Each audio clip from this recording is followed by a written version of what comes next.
Bai, leku hau oso berezi esango nuke, niretzat.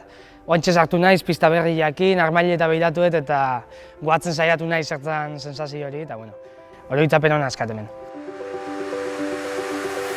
Eri Valentziaga naiz, eskualei jokalaria, eta bueno, momentu honetan Frantzeko Toulouse taldean jolaztet.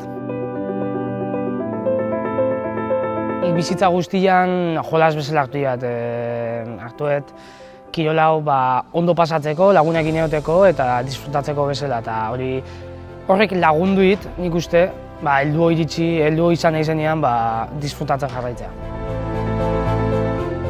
Kirol azkar bat bai fizikoki eta azkar bat bai itare buruz. Azkar pentsatzea ere eskatzen zerbait dela. Oso divertigarria iruditzen zait. Jokalari mota eta fisiko mota ezberdinak biltzen ditun kirol bada, denentzako aukera bat bezala dagoela iruditzen zait. Zarautz, kantera mailan iteun lana dazkan jokalari pila bai nesketan bai mutiletan izugarria da, eta orokorrean eredu handi bat dela eta gauzak nola egin beste klub guztia fijatzea dela.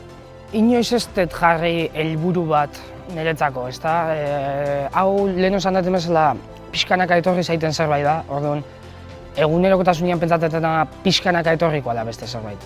Bai, ilusio egitela pixkanaka goraka jutia, liga ezberdinak probatu, Europan zehar txapelketa ezberdinak probatu, eta bat ilusio bat esan berko banuke Champions League jolaztian izango zen. Pozgarria, azkenako, ni irten nintzen, 22 urtekin irten nintzen hemendikan, eta herritik kanpo egon dare, 8 urte, herrian bertan kontuan eukitzia nire izena, herrian kontuan eukitzia zein deten eta zein bilbide hartzen nahi zen, pozgarria eta zoriontsu jaso nuen notizia.